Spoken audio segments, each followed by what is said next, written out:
What is up, guys? T-Man here, and I know it's been quite a long while since I last posted on the channel, but I'm really excited because today I'm going to be showing you the team that I used to get 20th at the NIC last weekend.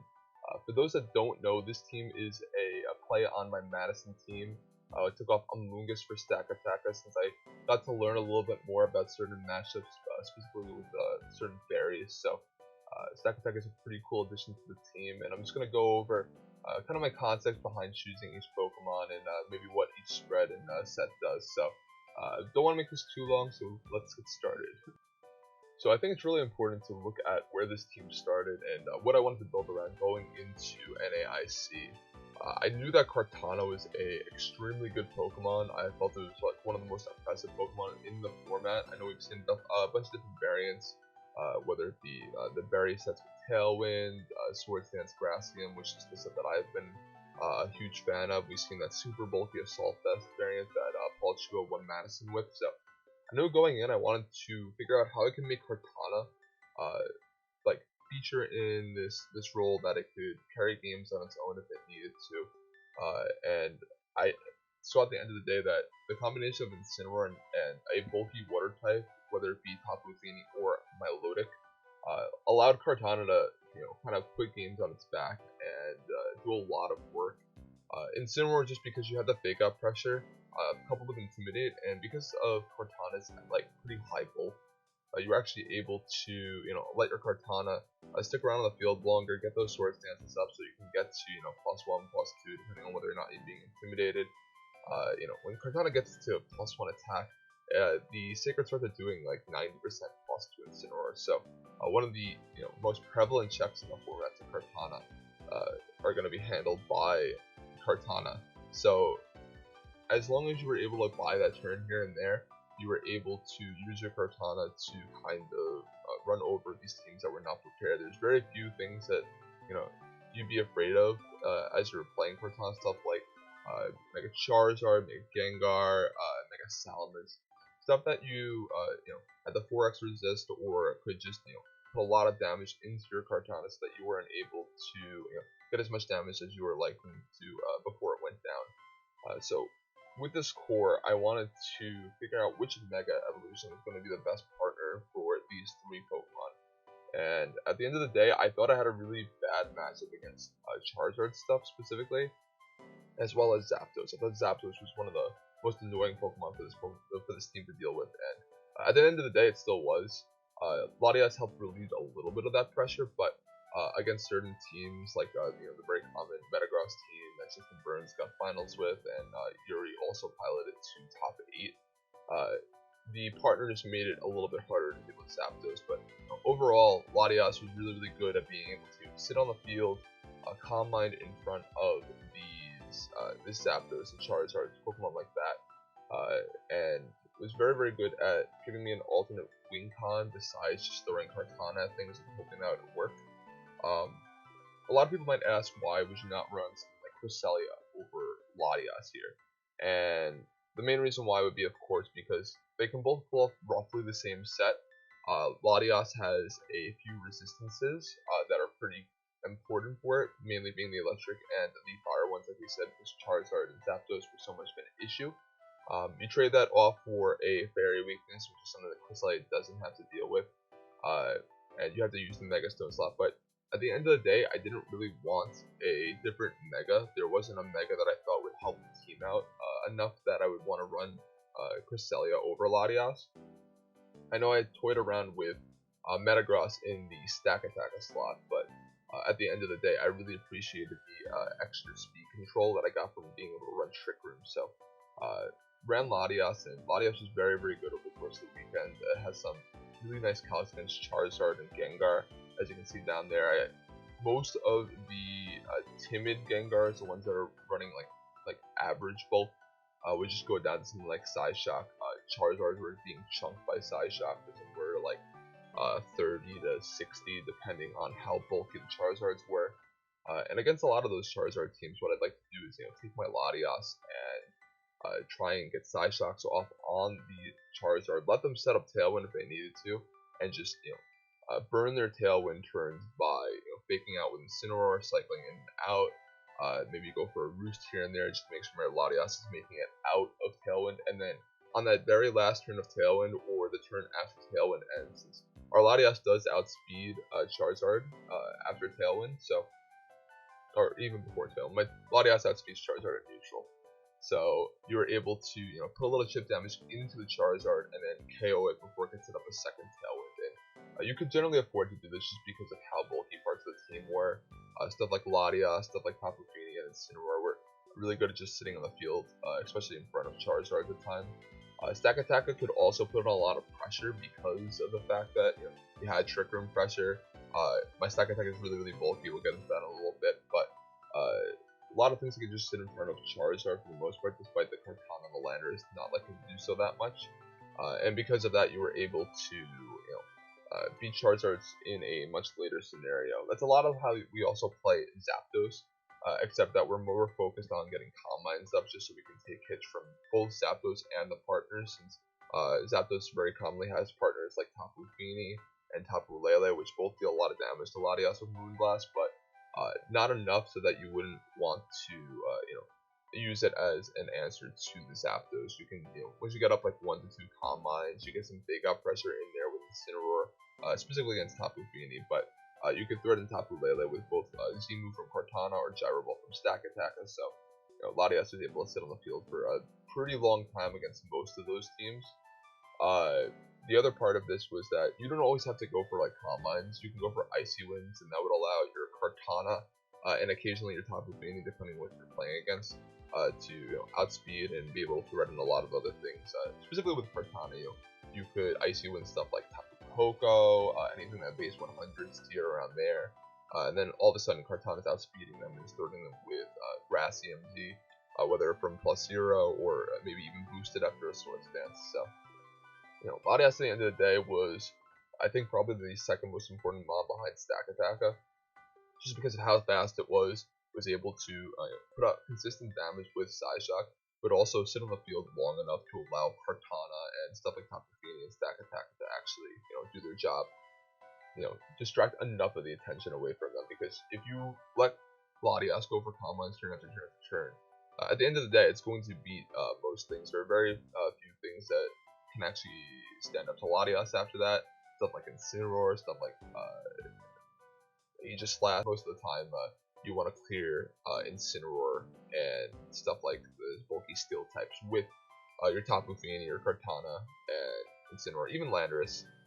Everything else is pretty good at clearing steals for Latias steals and dark types for Latias to just take games on its own if it needed to. But as we'll see later on, it didn't actually come down to that a lot. A lot of the times, I was using my Stakataka to close out games just with Gyro Ball pressure. So let's move on to Tapu Fini.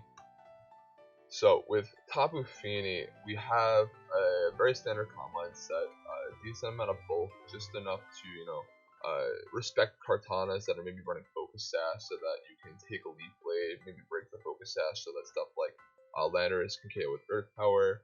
Maybe your Kartana is KOing it with Sacred Sword, but just like I said, enough bulk to take those. Salamence was kind of popular coming out of Japanese Nationals, so wanted to make sure that I could KO some of the bulkier Salamence. The calc you'll see in the calc down below is that just a general bulk spread, not any particular spread. I don't think anybody's running 252 HP Salamence just like flat out, but generally, I'm just trying to cover for a decent amount of the Salamence and make sure I can KO a good chunk of them at +1 with Moonblast.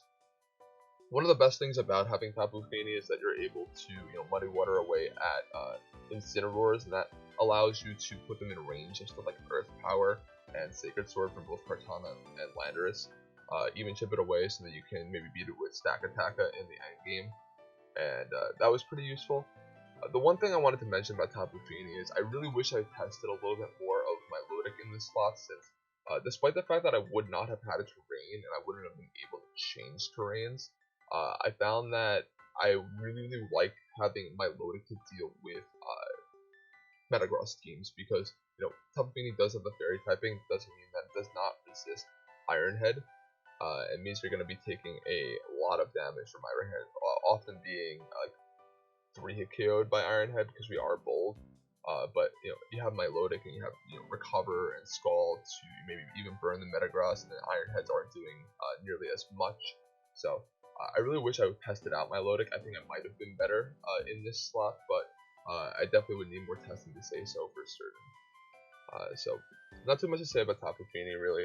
It was a pretty good mon for the team consistency wise, but that's really all it was. It was consistency to deal with, Landorus and Incineroar, and just make sure that I could get a little bit of chip damage on them so that I could win the game with the other Pokemon. And at the end of the day, that's all it needed to do, but my Milotic might have done it a little bit better. So this Kartana is one I've been running pretty much all season. It's something I'm a huge fan of. The Sword Stance allows Kartana to kind of remove the type chart, so to say. So basically what you can do is you can go to +2 with Sword Stance, and I'll use that Zapdos Cuff down there as an example. The +2 Bloom Bloom is going to be KOing that Zapdos after a measly amount of chip damage from +2. If you can get it to if you can get to +1, after like an Intimidate, because oftentimes you get to +2, they'll switch to Intimidate. You just need something like Latias's Side Shock Chip, and that'll be enough to pick up a knockout on most of the Zapdos, and this works for a bunch of different things. I know earlier in the weekend I had got the +2 and I Bloom Doomed a Metagross for like 70 on a switch, and it's absolutely ridiculous. So a lot of times you could Sword Stance in front of Incineroar when it's switched in, and that +1 Sacred Sword calc is doing like 90% to the Incineroar. So that's something like Landorus U-turn shift, that's Tapu Fini Moonblast. Catch that on a switch and stack a Rock Slide. Any sort of little chip damage on that Incineroar, you're going to be able to knock out the Incineroars with your own Kartana. So that was really, really cool. It's a really nice thing to have this big burst damage, right? Since I have a bunch of slower, bulkier mons like Combine Latias, Combine Tapu Fini, I have a really, really bulky Stakatakataka with no attack investment. So with all these things combined, having this one turn of massive burst damage, and I'm able to Sword Stance up and threaten stuff like Combine Cresselia, stuff that wants to sit on the field for a very, very long time, make the game a little bit slower. You can Sword Stance in their face and then start threatening them in like 1 to 2 turns, and not let them get that far into an end game just because you are threatening with a very, very boosted Sacred Sword, or Bloom Doom rather. And the other cool thing about that is, if you pick up that one knockout, they know that you're going to be snowballing with these boosts, so they have to be wary of that. They have to play around the massive pressure that Kartana puts on. And I truly think it's something that no other Pokemon in the format even comes close to doing so right now. It just has a way of taking over games in a way that no other Pokemon really can right now. And I wanted to build a team that could showcase that, and I thought this did a pretty good job. Even though Kartana really wasn't the most useful Pokemon this weekend, my Bloom Dooms often were going from like +0 this weekend just because of the type of teams I was facing. I played a decent amount of Rain where you don't have enough time to Sword Stance up on them. I played a decent amount of Zard teams where I'm focusing on dealing chip damage to the Charizard, and then maybe bringing my Kartana after Charizard is in range for me to deal with it with something else. And then I can start going for stuff like Bloom Dooms into its partners, since common partners like Cresselia don't necessarily like it. Landorus certainly does not like taking up Bloom Doom if you can get up to like at least +1.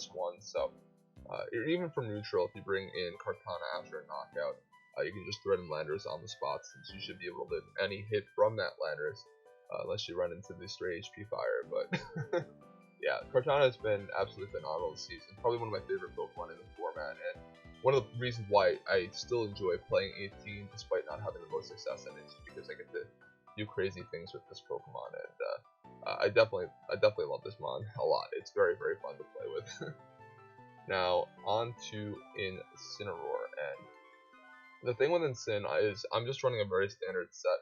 The one question mark on the set is whether or not you run Taunt versus U-turn, because this is a team in particular that would very, very much benefit from running U-turn. You're able to cycle out with your Landers. You have 2 U-turn Intimidators. You can get stuff like a Katana in very, very safely, but at the end of the day, there's a decent amount of things that you want to be able to stop with Taunt that I thought made it very much worth it to run it. Stuff like Combine Cresselia. I know this happened versus Alberto on stream in day 2. Despite losing the set, I was able to take game 2 because I had my Incineroar and my Stakataka out there. And while Combine Cresselia might be able to outlast me in the end game, because of Moonlight, I'm able to taunt it and just go for Gyro Ball and go for knockoff until eventually I'm able to remove it. I'm able to taunt things like Trick Room, which most of my team besides the Stakataka is pretty fast, and Stakataka, while being very very bulky, has some very key weaknesses in ground and fighting, and if I'm running into those on Trick Room teams, say something like a Hitmontop or a Hariyama, and I just can't reverse the Trick Room, things can get very very out of hand very very quickly. While that's not that common, I definitely would not want to sleep on hard Trick Room. It's definitely an archetype that I want to respect, so being able to have taunt to deal with those type of things. Also really good for stuff like random stuff like Mimilax, if you run into that, being able to, on the Z Destiny bond, if that's the set we're running into, just go for taunt into Snorlax so that if they redirect it into the Mimikyu, then the Mimikyu gets taunted, and Trick Room can't go up the next turn, or you just taunt the Snorlax before Trick Room even, or taunt Snorlax while Trick Room is going up, so that they can't Belly Drum. And oftentimes, if you're able to stop either Trick Room or Belly Drum from going up, then you can just go for Sacred Sword or Bloom Doom with Kartana, because usually you're pretty free to go for Sword Stance against that type of lead. But in general, it's just like a kind of anti weird stuff. You just don't want to run into something that you can't beat because they were able to get up Trick Room with some random like a setup move. So Incineroar was definitely very good. I don't regret running Taunt over U-Turn. I might test U-Turn in the slot in the future if I were to play this team again, but I do think that Taunt was pretty correct. I'm running a pretty standard spread. Just takes Coco Gigabolt Havoc, takes 2 Stomping Tantrums from most Metagross, KOs most Metagross at -1, or 2 of KOs most Metagross at -1. But the one key thing about this spread that I thought was pretty cool is I'm running 84 speed 84 speed investment Incineroar, which is 91 speed, which isn't that fast for Incineroar, but the key thing that does outspeed is Jolly Max Speed Snorlax, which is not a set that we've been seeing a lot this year, but I know one did make day 2. I think Brendan Zhang was running it, and it's a very very scary set. I was testing that for this Nationals, and if you're able to catch the Incineroars while they're going to knock up into you and you get the Belly Drum off before that, a lot of times it just means it's game over. It's really really hard to beat in some situations, so definitely something I wanted to respect coming to the tournament. And while I didn't play it, there was a very likely chance that I could have, so very happy I had that. But yeah, Incineroar did everything I needed to do. I have no problems with Pokemon this weekend, and definitely a huge part of the team, how it functions. And sometimes all the teams need consistency mons that let the other things go, and that's exactly what it does. It lets Latias do its thing, it lets Kartana do its thing, so I definitely love Incineroar. But let's move on to Landorus, and this is probably my laziest addition to the team. It's, in my mind, it is literally just a Intimidate U-Turn bot, and a lot of times it's all it needed to be. Just being able to throw it in stuff like Tapu Koko and Gengar with Earth powers, and if you needed to, you can throw a Stone Edge into a Charizard, hopefully pick up a knockout there, even at -1 against the non-bulky Charizards. You can throw an HP Ice at a Landorus, and if you catch one of the non-bulky ones, you can pick up a knockout clean, but otherwise you just need to get a little bit of chip on it, and then you're good to go, pick up a knockout there. But for the most part, you're just bringing in the Landorus, you're trying to chip something away for, Latias or Kartana to pick up a knockout, or you're just turning out, saving Intimidate for later, and that's all you needed. You have double Calm Mind, so you boost your special defense with Calm Mind, you have 2 Intimidators, so you can slow down the game from both ends, and then hopefully your Calm Mind users can take over the game like that, if your Kartana's not doing so. So, Landorus was really lazy addition to the team, and as far as spread goes, I think it's definitely the correct Pokemon to have here, although it does make Braviary a very very big problem, since I have very few ways to deal with Braviary. The one that I had to play in day 2, I was only able to beat because Stakatak was able to take Superpower, and if it was not able to, or if he was able to get chip damage on the Stakatak, then I don't think there's any way I can possibly come out of that matchup, just because you have both Incineroar and Landorus, but in basically all of the other matchups, I definitely like having the Landorus. I guess the other thing would be why I chose to run special Landorus as opposed to something like the more standard physical Landorus, and I just enjoy the damage that it deals to Metagross specifically. At -1, you're looking at your Earthquakes doing something like 50% to Metagross, if even that, which is really bad. Earth Power is going to be doing like 80% plus to most Metagross, so as long as you're able to get chip damage, whether it be Gyro Ball, Sacred Sword, Knock, Muddy Water, any of those, you just need to get a little bit of chip damage on that Metagross first, and then Earth Power can pick up a knockout and deal with one of the more problematic Pokemon in the format for this team to deal with. So Landorus is good. Special I think was correct, although Landorus didn't do too much this weekend. I guess it's kind of like the weak slot that you could maybe toy around with, but no, I think that Landorus is fine here. I think the double Intimidate was definitely helpful.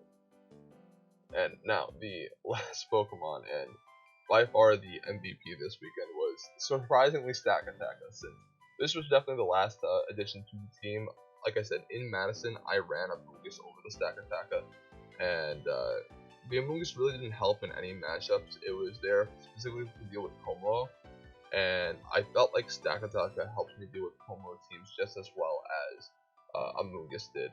And you might be asking why it does that. And basically how I play against Como with this team is I take Latias, Tapu Fini, and Stakatakataka, and I say these are three things that deal like 50% plus to your Como. Like Flat Oko, your Gengar, you're going to be doing a lot of damage, so you have to pick knockouts, and if you're beating one of the Pokemon like Tapu Fini, then you're likely losing to something else like Stakatakataka or Latias, so you just throw as much things as you can at them and force them to beat everything, and it's really hard to do so while maintaining enough resources. Since, you need something like Tapu Bulu or Gengar to beat the Tapu Fini, and then if your Stakatakataka's on the field against those two, or your Stakatakataka is having a field day unless they want to lock into Woodhammer or into Superpower rather, and then your Latias is having a field day against that since you're just KOing the Gengar, you can Icy Wind away at the Tapu Bulu, so a lot of wiggle room in that matchup because you just have a lot of things you can throw at it. But Stakatakataka overall, it is sassy, near max HP, near max special defense. Why did I do this? I thought it was really important for the Stakatakataka to be able to sit in front of special attackers. Mainly Charizard and Koko were the ones that I wanted to be able to take hits from. Koko because it's somewhat commonly paired with Gardevoir, the other electric type being Zapdos, which also I definitely appreciate taking a lot less damage from. And then Charizard is able to, not able to pick up a knockout with Overheat, which is really big because I really do not like playing both Gardevoir and Lele with this team. So being able to soak up the special attacks, whether it be from the hard-hitting mons like Charizard and like Zapdos and Koko, or even just taking the psychic boosted from Psychic Terrain from Lele, and being able to shrug that off and then just return with a Gyro Ball. As you can see in the calcs down below, the Gyro Ball is able to pick up a knockout even at -1 with no investment. That's how strong the 150 base power Gyro Balls are against Tapu Lele and like Gardevoir. So I think it's really important to handle those Pokemon. And over the course of the weekend, the Berry was absolutely crucial.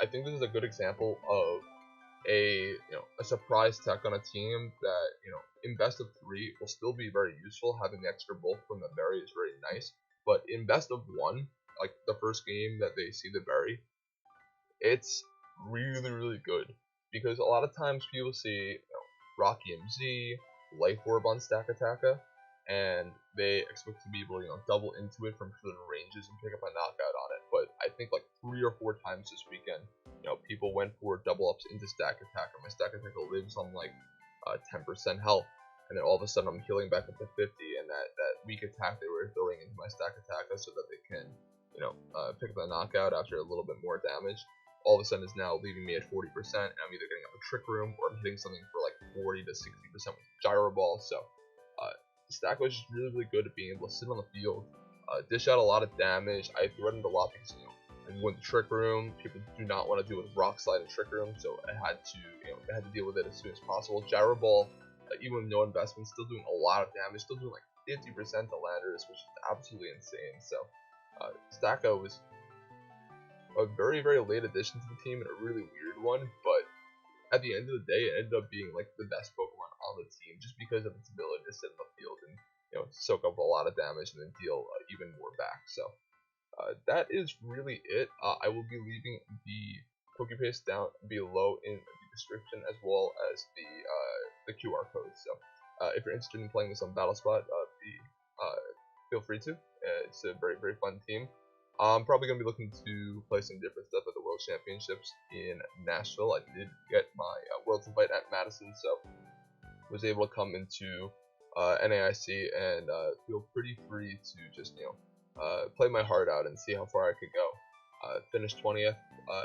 Wish I could have done better on day 2. Only went 2-3 on day 2, but all my games on day 2 were really, really good. I lost to like what was it, Alberto and Carson St. Dennis and Alistair, and all 3 of those sets were like super duper fun sets. So definitely no complaints from me, and I really, really enjoyed this weekend. So thank you so much for watching, guys, and hopefully see a little bit more of me lately. No promises, but I'll see what I can do.